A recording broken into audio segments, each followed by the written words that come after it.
Medical ഇൻസ്റ്റിറ്റ്യൂട്ടിന്റെ ഉടമ ജീവനൊടുക്കി. വേട്ടാ അപ്പം എന്താ കേരളത്തിൽ പഠിച്ചു കഴിഞ്ഞാൽ ഇതിന് വാല്യൂ ഇല്ലേ? എടാ അതിൻ്റെ കഥ അങ്ങനെയല്ല.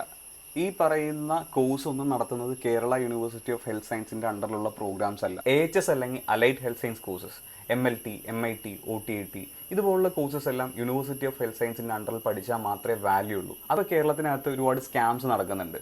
കേരളത്തിന് പുറത്തുള്ള ഒരുപാട് യൂണിവേഴ്സിറ്റീസിൻ്റെ പ്രോഗ്രാംസ് ഇവിടെയുള്ള ഹോസ്പിറ്റലുകളിലും ഇൻസ്റ്റിറ്റ്യൂട്ടിലുമായിട്ട് ടൈപ്പ് ചെയ്തിട്ട് BVO പ്രോഗ്രാം ആണെന്ന് പറഞ്ഞ് കൊടുക്കുന്നുണ്ട്. പക്ഷേ അതിനൊന്നും കാര്യമായിട്ടുള്ള വാലിഡിറ്റി ഇല്ല. ഇവരെല്ലാം ഏതെങ്കിലും UGCയുടെ എന്തെങ്കിലും ഒരു ഡോക്യുമെൻറ്റ് കാണിച്ച് കുട്ടികളെ ശരിക്കും പറഞ്ഞാൽ പറ്റിക്കുകയാണ്. ഇവരിതിൻ്റെ കോൺസിക്വൻസസ് എല്ലാം ഫേസ് ചെയ്യുന്നത് 4 വർഷത്തെ കോഴ്സ് കഴിയുന്നതിന് ശേഷം മാത്രമാണ്. അത് ഈ സർട്ടിഫിക്കറ്റ് കൊണ്ട് ജോലിക്ക് പോയി കഴിഞ്ഞാൽ എവിടെയെങ്കിലും ജോലി കിട്ടും. ഇപ്പോൾ കേരളത്തിൽ ബേസ് ചെയ്തിട്ടുള്ള യൂണിവേഴ്സിറ്റി കേരളത്തിനകത്തുള്ള കോളേജിന് മാത്രമേ സർട്ടിഫിക്കറ്റ് ചെയ്യാനുള്ള അധികാരമുള്ളൂ. ഇപ്പോൾ കർണാടകയിലാണെങ്കിൽ കർണാടക കോളേജുകൾക്ക്, തമിഴ്നാടാണെങ്കിൽ തമിഴ്നാടുള്ള കോളേജസിന്. പക്ഷേ ഇപ്പം നടക്കുന്നത് നോർത്തിൽ ഒരുപാട് യൂണിവേഴ്സിറ്റീസ് ഇവിടെ വന്ന് BVO പ്രോഗ്രാംസ് കൊടുക്കുന്നുണ്ട്. അത് ശരിക്കും ലീഗലി വാലിഡ് അല്ല.